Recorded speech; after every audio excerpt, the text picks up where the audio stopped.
Une dette peut-elle réellement être dissimulée durablement dans un État moderne? En principe, cela ne devrait pas pouvoir se faire. J'ai dit en principe. Malheureusement, les principes n'ont pas été respectés. Voilà. Sinon, comment se fait-il qu'on vous dit que, par exemple, pour certains types d'engagements ou de dettes, le Trésor a été informé lorsque l'échéance est arrivée. Ça veut dire que l'argent n'a pas été encaissé par le Trésor. Alors que dans le fonctionnement des finances publiques, souvent c'est l'unité de caisse. Tout argent appartenant à l'État doit être encaissé par le Trésor public et c'est le Trésor public qui s'engage à payer tous les engagements de l'État. Ce qui n'a pas été donc le cas. Déjà, premier problème. Et même avec l'arrivée du nouveau régime, les gens s'étaient rendus compte qu'il y avait énormément de comptes ouverts dans les différentes banques de la place. Je pense que, si ma mémoire est bonne, ça tourne autour de 64 comptes qui ont été tous fermés, etc. etc. Donc cela montre encore une fois qu'il y avait des dérives. Mais si les gens respectent les textes, ce vocabulaire-là ne devrait pas exister. Quelle différence faites-vous entre une dette cachée et une dette odieuse? Je vous l'ai dit tout à l'heure que les gens parlent de dettes cachées, de dettes odieuses, de dettes dissimulées, misreporting. En réalité, les gens voudraient pratiquement vous dire la même chose.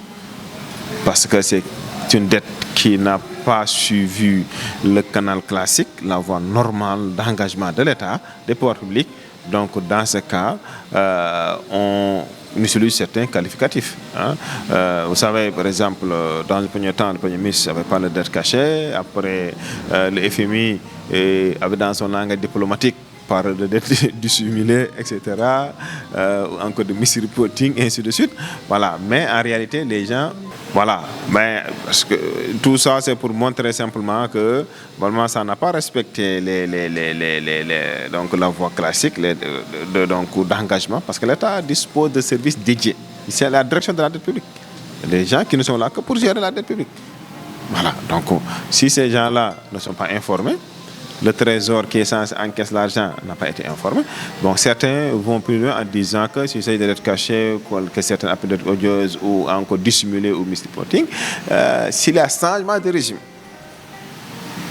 le nouveau régime peut décider de ne pas, par exemple, honorer à ces engagements-là, puisque ça n'a pas respecté la voie classique, etc.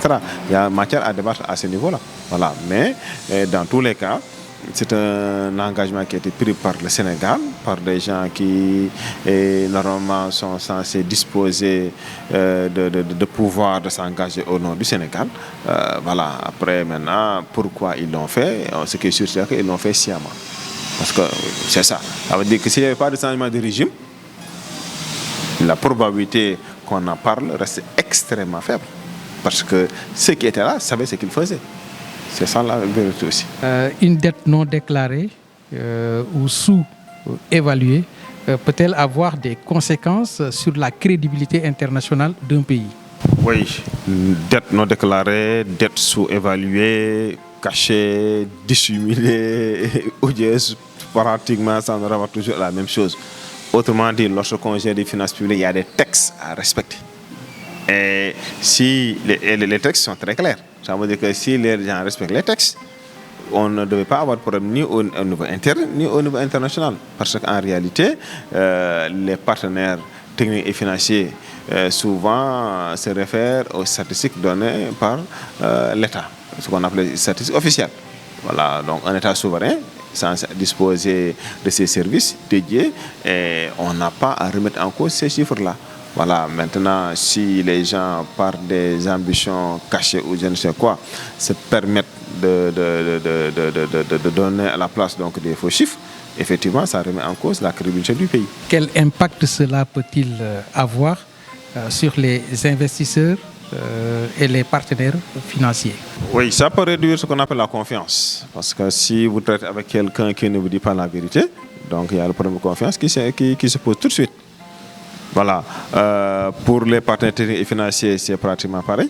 D'ailleurs, c'est toute la difficulté que nous avons avec le FMI.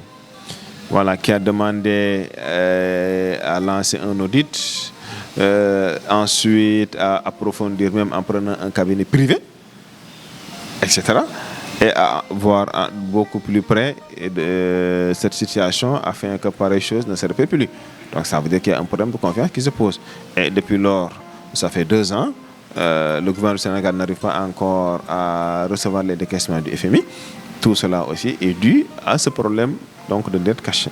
Donc cela montre encore une fois que cela nécessite, ou en tout cas comme impact d'abord, cela entraîne voilà, un manque de confiance et que les partenaires financiers vont être beaucoup plus exigeants. Voilà, et comme on devait pouvoir lever des fonds au niveau du FMI à des taux préférentiels et on n'arrive pas à le faire, on sera obligé de se retourner vers le marché avec notamment la dégradation de notre note souveraine par les agences de notation.